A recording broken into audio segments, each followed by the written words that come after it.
Alright, in this video, I want to get into the Sabbath, as you see here. Now, I think it's interesting how some of the videos I was making actually start to lead up to this. I made a video about, are you good? Like, are you a good man? Are you a good woman?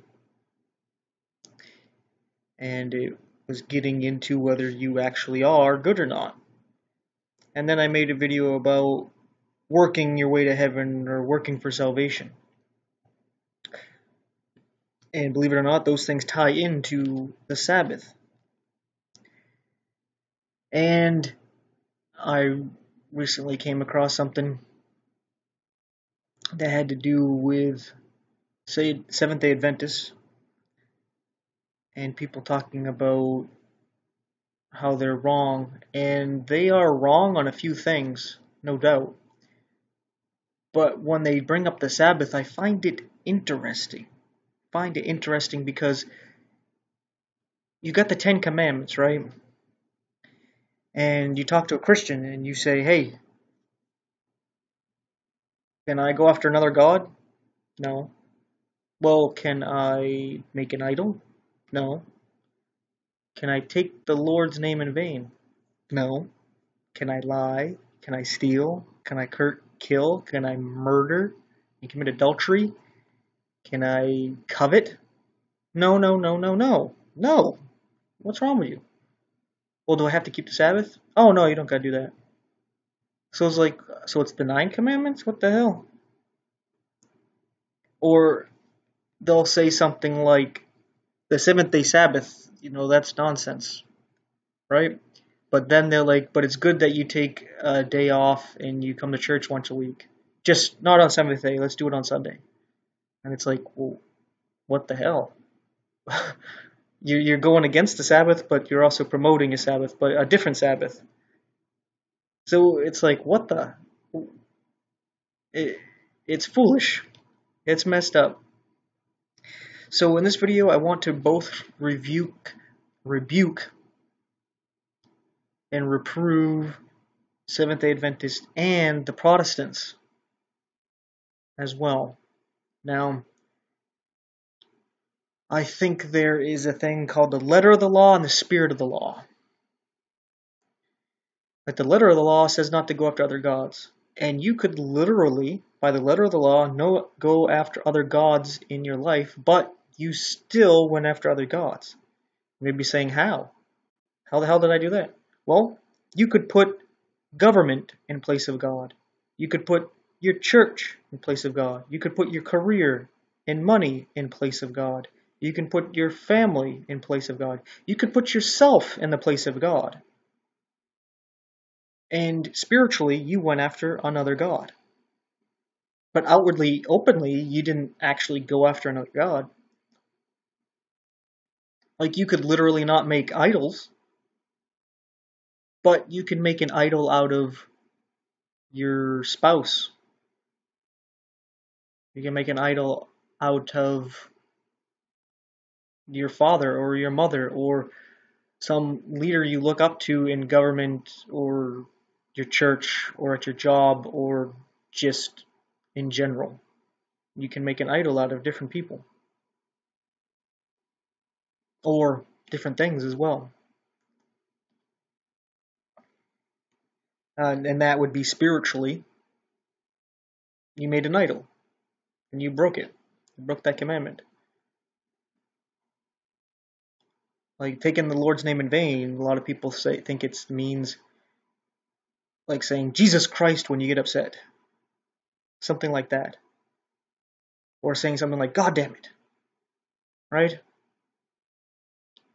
Well, what it actually means is don't take on the name Christian unless you're going to live like a Christian. It means don't take on the name of God, Yahweh, unless you're going to live up to it because it's a marriage covenant. And you take on his name like a wife takes on the husband's name. So you don't take that name in vain. Just to take it so you can be connected to God, but not really be connected to him.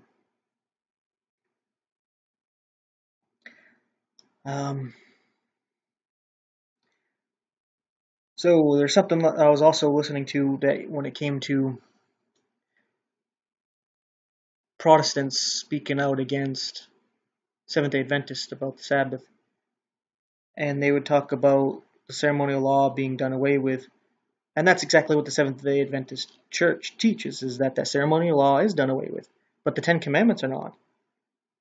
The Sabbath is part of the Ten Commandments, and the Protestants, like I said, they agree with that except for the Sabbath. Because if you say, well, before the Ten Commandments, could you go after another god? Could you lie, steal, and murder? Or, after Jesus came, can you go after another god and lie, steal, and murder, commit adultery? And they're going to tell you no. But if you say you can break the Sabbath or change the Sabbath to a different day, they're like, yes, you can. And it's how come this is the only commandment I can change or break?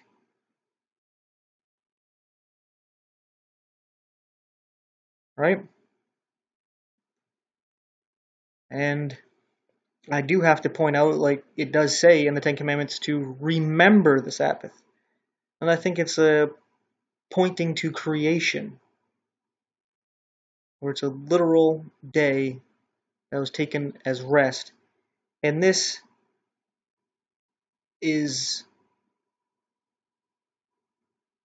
where I get into how the spirit of the law of keeping the Sabbath. Like, I believe Adam and Eve did keep the Sabbath, and not necessarily every seventh day. I think they kept the Sabbath in knowing that the work was done. Everything was done. God said it was good. They rested in the fact that they didn't have to do anything. It was all complete, and it was all good, and God did it.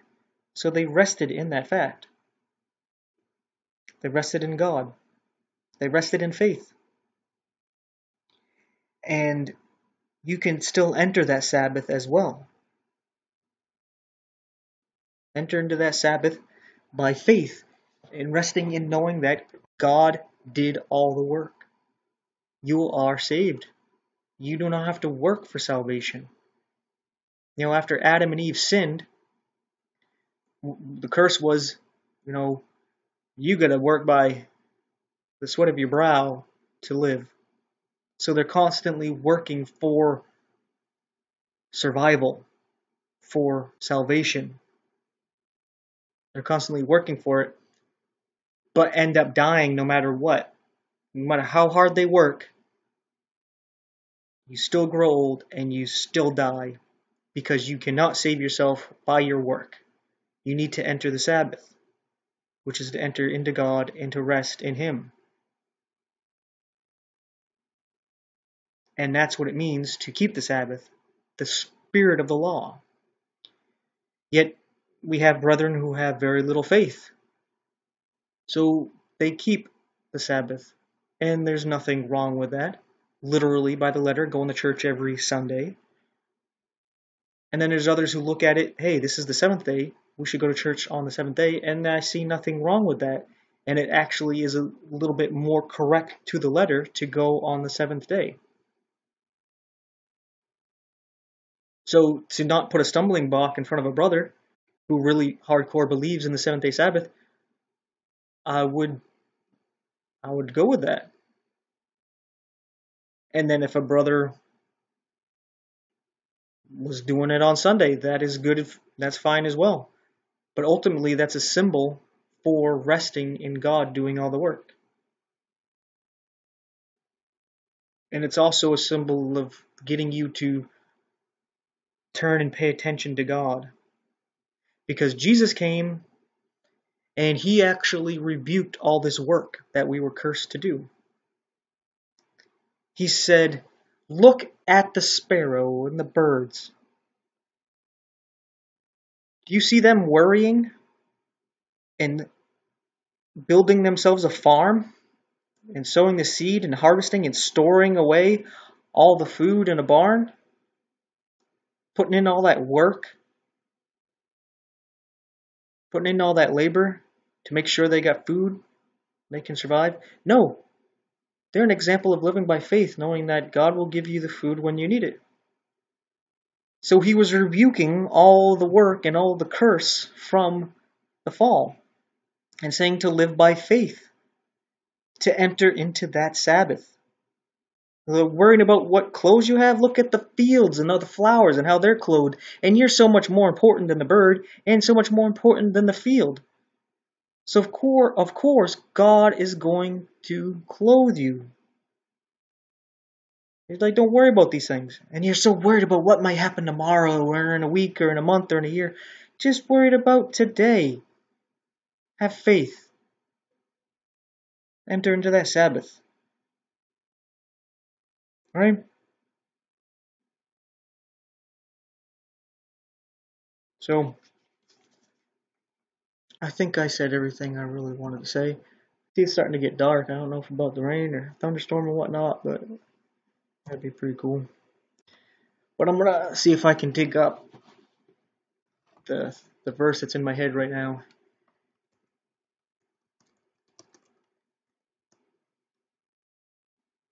Here we go. This is what I think it was. Hebrew 4:11. I hope this is what it was. God willing.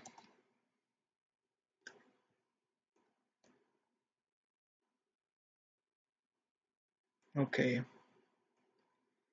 Because this has to do with the Sabbath here. Let's go at verse 8. It says, "For if Jesus had given them rest, then would he not afterward have spoken of another day?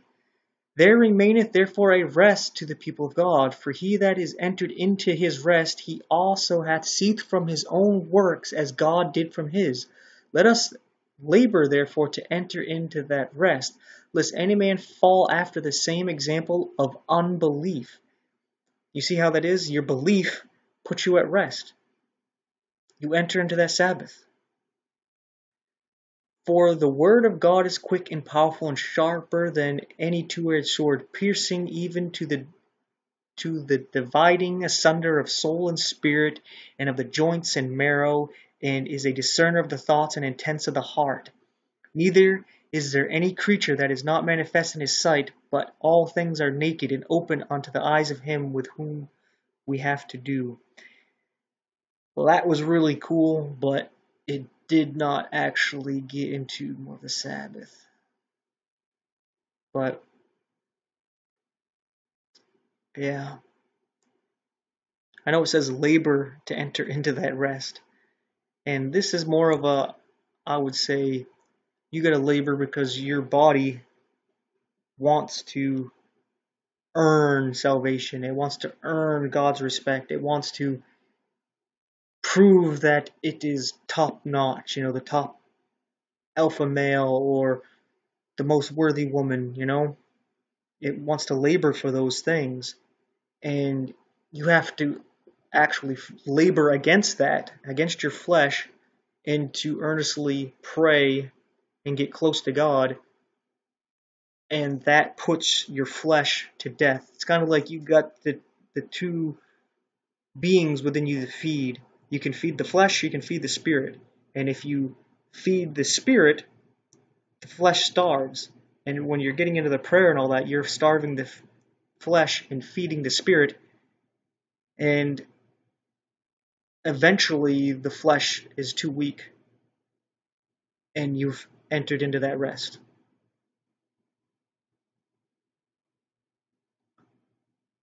Right? Not saying that you cannot go back to strengthen your flesh, so, be wary. But,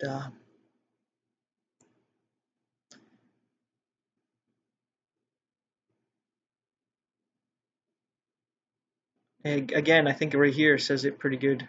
Verse 4, "For he spake in a certain place of the seventh day on this wise, and God did rest the seventh day from all his works.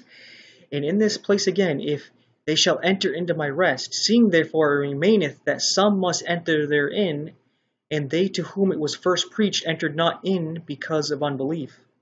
So there's people who can still rest on the seventh day Sabbath, or today they go on Sunday. They still go to the church and all this, but there's still that lack of belief and that faith, and they're not really into that rest.